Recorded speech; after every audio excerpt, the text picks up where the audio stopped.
I love garments made from stretchy fabrics, but one thing I used to dread was hemming them. The hems always seemed to pucker or stretch out, and I just found it so frustrating until I learned a few tips and techniques to get really great results every time. So in today's episode, I'm going to share some different methods to hem your knits and some tips to avoid the common problems that you might have encountered.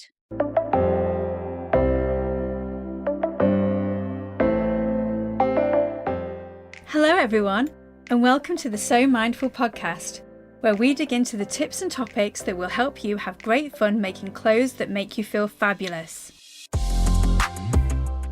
I'm your host, Jackie Blakemore of So Much More Fun, and I can't wait to share this week's illuminating episode with you. So let's roll the tape.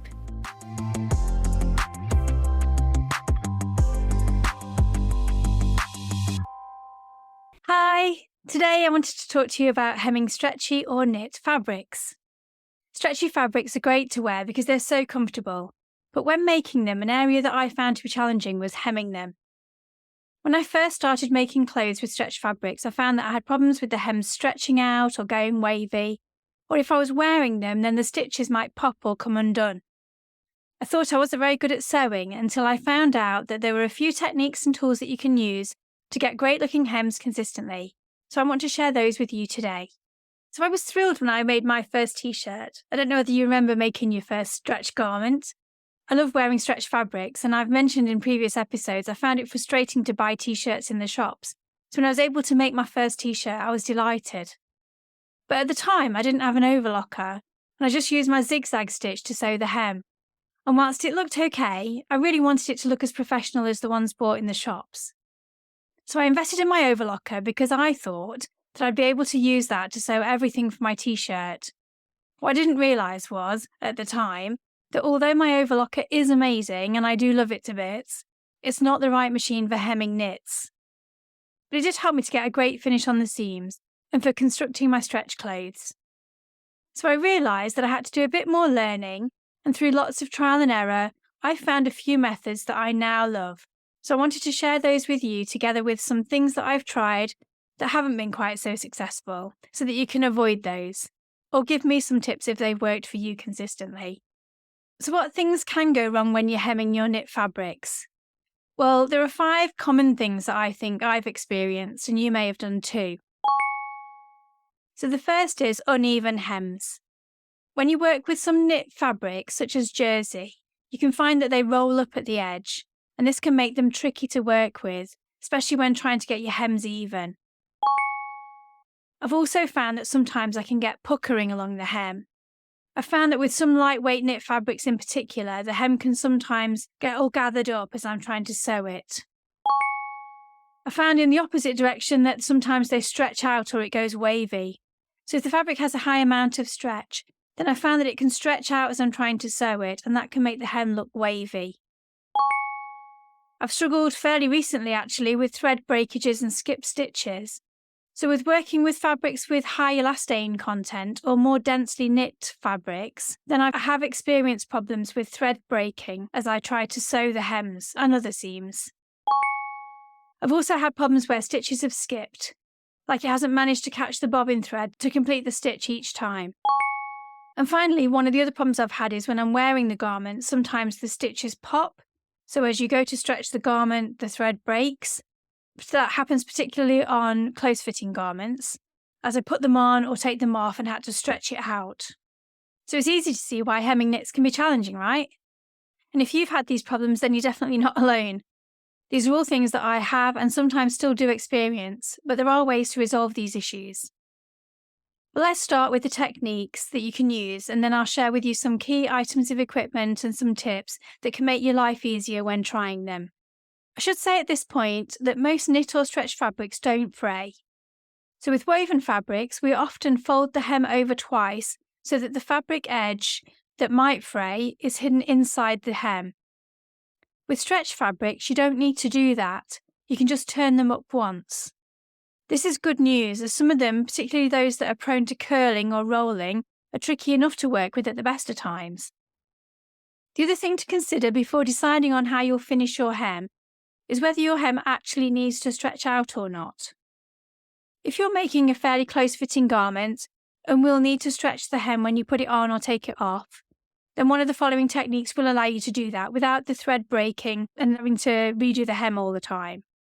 If you're making something like a dress or a skirt with a wide hem that won't stretch when you put it on or when you're wearing it, then it can be easier to just use a straight stitch with a slightly longer stitch length, something like a 3 or a 3.5, to make it a bit more decorative. And also think about the durability you'll need for this garment. Will it be a high wash and wear? Is it going to get a lot of rough and tumble, like children's clothes? Or is it a more dressy garment? These might factor into your choices of technique to suit the garment that you're making. So I'm just going to tell you about a few of the techniques that I've tried. So the first is, as I've mentioned, the zigzag stitch. This is one of the first options I used when I was making stretch garments, and that was just to turn up the hem allowance and stitch it in place with a zigzag stitch. Using the zigzag stitch allows the seam to stretch without breaking, although if you make the stitch width and the stitch length too small, it will limit the amount of stretch. Just a reminder that the stitch width is how far the needle travels from side to side, usually indicated by a zigzag icon on your sewing machine. The wider the stitch, the more stretch it will have, but also the more noticeable it will be on your garment. The stitch length is the amount that the machine moves the garment between stitches. This is usually indicated by a dashed line on your sewing machine.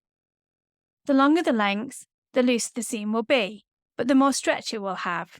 For hems that need to stretch, I tend to use a width of around 2 and a length of 2.5, but I do vary it depending on the fabric and my mood at the time. Test out different options on scraps of fabric and see which one you like the best. It's worth testing it on 2 layers of fabric so that you can open it out and see whether the seam opens out too much as well. You could also substitute the zigzag stitch with another decorative stitch from your machine if you have them. Look for stitches that have some width to them and test them out on your scrap of fabric first. One thing to be aware of though is that the more times the needle has to go into the fabric or it has to be moved back and forth, the more likely it will be to stretch it out. So the pros of using the zigzag stitch method are that it's the easiest method because it can be done on your sewing machine and you can sew the hem from the wrong side, making it easier to see so you can get it a consistent distance from the edge of your garment. But the disadvantages or the cons of this method are that when you use it on some fabrics, particularly lighter weights, it can go wavy or pucker. But I am going to cover some items in the equipment section to help with that. Because the edge of the fabric isn't finished, I don't think this method washes quite as well, especially if your fabric is prone to rolling, so that might be a consideration. The next method is my go-to method, and that's to use a twin needle. In case you haven't seen one, a twin needle has 2 needles linked together on a single shaft. They come in different widths, and there are jersey or ballpoint versions, so it's worth checking them when you buy. The narrower widths are good for finer fabrics, but you're the designer, so you can choose what width suits your style. Most modern sewing machines have a wide hole at the foot plate that will work with a twin needle. Where you usually thread your machine from the top, you'll need 2 threads. The easiest way to do this is to wind 2 bobbins with your thread colour and place them one on top of the other where you would normally put your spool of thread. Some machines have a separate stand that you can use, so if you have the manual for your machine, then that's worth checking out. You thread both threads through the top of your machine as you would your normal single thread. I tend to do this with them both at the same time. The needle will fit into your usual needle location, and then you thread each needle with one of the threads. Your bobbin underneath is as you would have it for your regular sewing. When you sew with the twin needle, you get 2 lines of straight stitches at the top and a zigzag stitch on the bottom. I always test this stitch on a scrap of fabric so that I can make sure everything's coming out okay. And if you're going to be sewing 2 layers, then test it with 2 layers of scrap fabric. I use a straight stitch and tend to use a slightly longer stitch length, so that's 3 or 3.5. One thing to be aware of is when you're using a twin needle, is to get the straight stitches on the right side of your fabric, you have to sew your hem with the right side on top. So that means that you can't see the edge of your folded under hem underneath, because that needs to be against the bed of the machine. So this is where using your hem guide or a tape measure and pressing up your hem allowance before sewing can really help. And practicing on scraps to get your eye in before you work on your final garment can also really help. I found that I get the best results when I sew with both needles going through the seam allowance of the turned up hem rather than trying to get one needle either side of the turned up edge. Sewing machines don't seem to like it when two needles are going through different thicknesses of fabric at the same time. I also like to overlock the edge of the fabric before I turn up the seam allowance. This has two benefits. It gives me a nicely finished edge that washes and wears well, and it also adds some body to the edge of the fabric. When I'm sewing, I can then feel for that overlock stitch through my fabric to make sure that it's lined up with my stitch line as I sew. If you're planning to make more of your own garments, then I'd highly recommend investing in an overlocker, as I think they help your seam allowances live through more washes and wears, and they're just really helpful when sewing stretchy fabrics.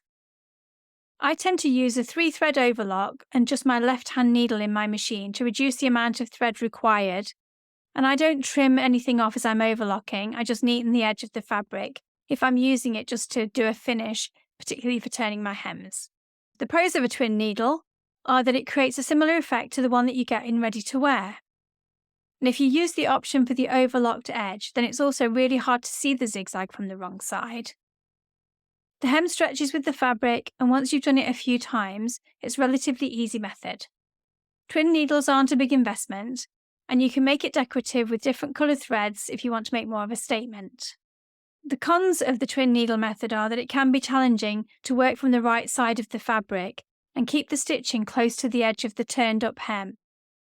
Depending on your fabric, it can also create a tunnel effect, where the fabric bulges between the two stitch lines, but I'll give some tips a bit later on how to minimise or avoid that.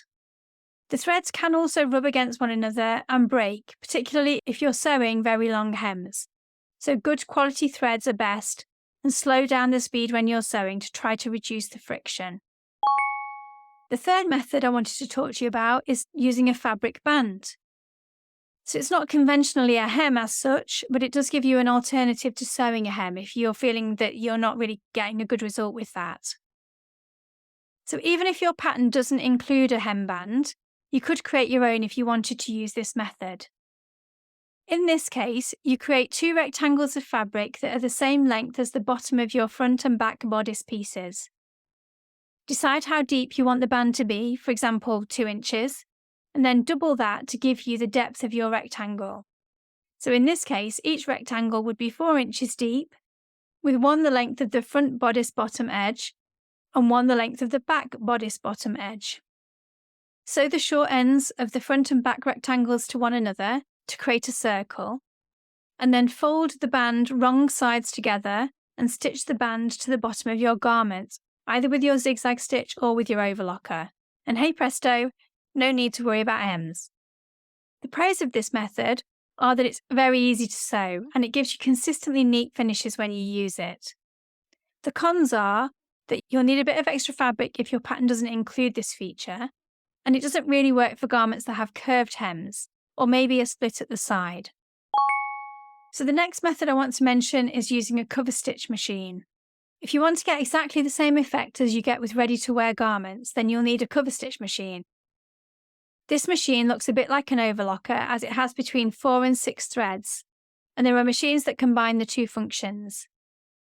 With a pure cover stitch machine, there is no cutting blade, but it allows you to sew straight stitches on the top and creates a similar stitch to an overlocker on the bottom. I think entry-level cover stitch machines start at around £600, so they are an investment. I have mixed feelings about domestic cover stitch machines, as I haven't had a very good experience with mine. I have a Janome Cover Pro 2000 that I bought because I really wanted to hem t-shirts and other garments in a professional way. It works really well on woven fabrics, but it's quite temperamental on stretch fabrics, which is what I particularly bought it for, especially fine ones.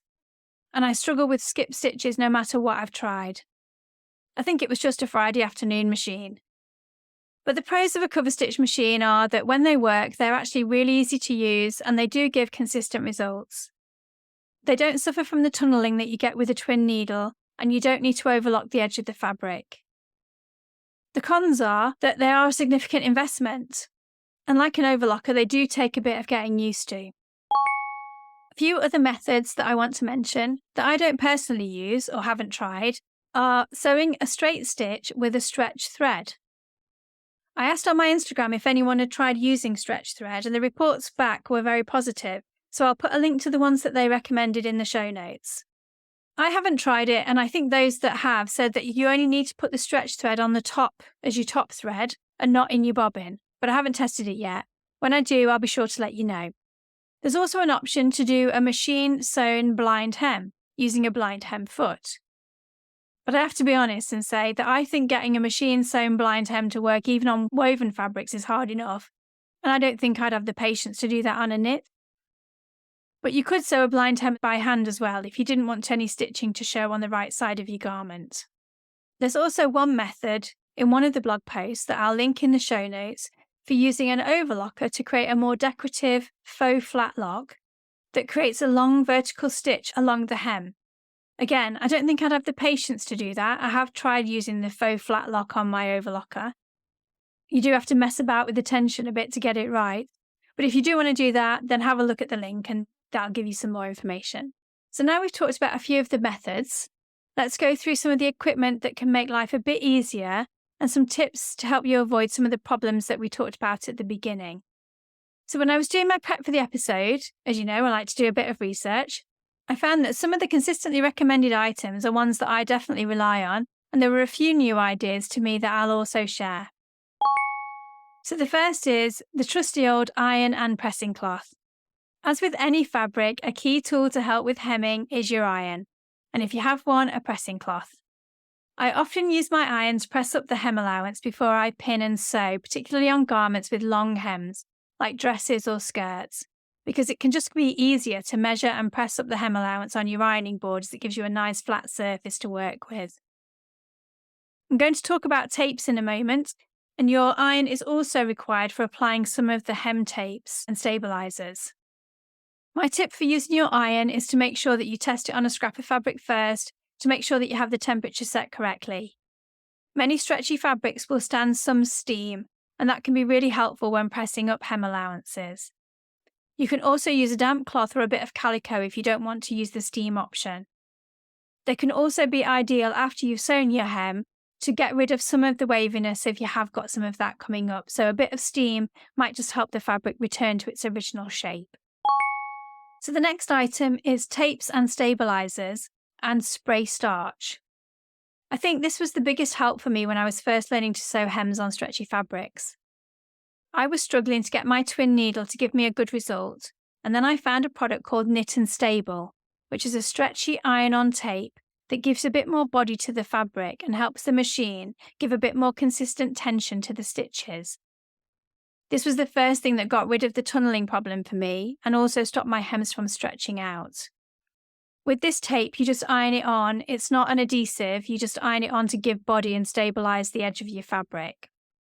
There are other tapes that people recommended, with the most common one being Heat and Bond's Soft Stretch, and there is a light version of that tape. These are iron-on double-sided adhesive tapes, so you can stick the hem in place before you sew it. So you iron the tape on and there's a bit of paper backing on it, and then you peel off the paper backing, fold your hem up, and then you iron it again. If you use these tapes though, be sure to buy the sewable version. So they come in a sew and a no-sew version, and if you use the no-sew version, it can gunk up your needle on your machine. I will put some links in the show notes to the ones that I use and also the Heat and Bond options. And finally, you can also use spray starch on the bottom edge of your fabric to give it a bit more stability while you sew it, and then it washes out the first time that you wash it. It can be really helpful if your fabric's curling a lot and hard to manage. But don't leave it on the fabric for too long because it can eat away at the fabric a little bit. And by too long, I mean like for months and months. So the next bit of equipment that I think is really important, or has definitely been very helpful for me in hemming, is my overlocker. So we did touch on it earlier, but your overlocker can help with your hem, not by sewing the hem itself, but if you overlock the edge of your fabric, that also helps to minimize it stretching out, and it can give it a bit more body when you're sewing the hem. The next item is a ballpoint or stretch needle. If you're going to use the zigzag or decorative stitch option, then you'll need a ballpoint or stretch needle. I have a guide to sewing machine needles that I will link in the episode blog post, so if that's something that you struggle with, then be sure to go and get a copy of that. If you go down the twin needle route, then you'll need one or more twin needles, depending on the width you want to use for your fabric. If you struggle with tunneling with your twin needle, try a wider needle, and you can also try slightly increasing the upper thread tension. This is a dial usually on the front of your machine near to where the thread goes down towards the needle. It's usually set to a middle number in the range, something around a 4 or 5, but if you increase it to a 6, it can sometimes help to force the zigzag on the bottom of the fabric to be a bit looser, which in turn stops it bunching up the fabric between the lines of the stitching. Just remember to set it back when you swap out your twin needle. The next bit of kit that can really help is a walking foot. So if you have a walking foot for your machine, then it can be really helpful to use it when sewing stretch fabric hems. It can help to reduce the waviness of the hem if you are getting that problem, as it stops the fabric from stretching as the machine moves it forward for each stitch. If you don't have a walking foot, then if you have an option to reduce the pressure of your presser foot, that can also help. It's usually a knob on the top of your machine, but check your sewing machine manual if you have one. Just remember to make a note of the setting before you change it, and then to change it back when you go back to sewing your woven fabrics. Other tools we've mentioned include hem guides, which come in a variety of shapes and sizes and help you to measure off your hem allowance consistently. I do have 1 or 2 different types of those, but to be honest, I tend to use a tape measure or a small 6-inch ruler that I have. If you are using a twin needle, I also saw a recommendation to use woolly nylon thread in your bobbin. I haven't tried this, but others report that this is a bit more stretchy, so can also prevent the tunneling that you can get with a twin needle. If you use this, you need to hand wind it onto your bobbin, a bit like you would with shearing elastic. So one last issue we haven't really addressed was skipped stitches. I think this has been the one I find the most challenging to resolve.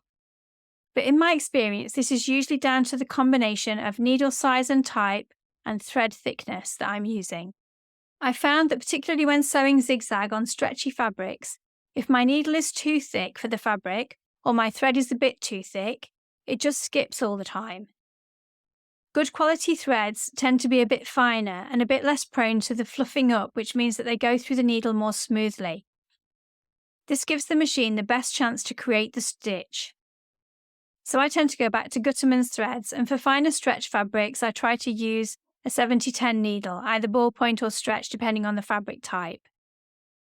Like I said, for more information on sewing machine needles, then have a look at the guide in the blog post. So that's all I wanted to go through with you today. I hope that you found a new nugget of information or new product or technique to try. I'm always keen to know if you have any particular takeaways from the episode, so be sure to email me and let me know. Happy hemming! Well, that's it for this episode. Thank you so much for listening. Check out the show notes in the description area of your podcast app and click to follow or subscribe. Or head over to sewmindful.com/podcast, which is sewmindful.com, where you can also sign up for an email reminder so that you don't miss out on any juicy episodes. If you listen on Apple Podcasts, then please help others find us by leaving a review if you love this episode. And I'm always excited to find out what you got from the episode and how you plan to use the tips. And finally, if you have a question, feedback, or a topic you'd like me to investigate, then you can also email me at hello@sewmuchmorefun.co.uk. So until next time, stay gorgeous and have so much more fun.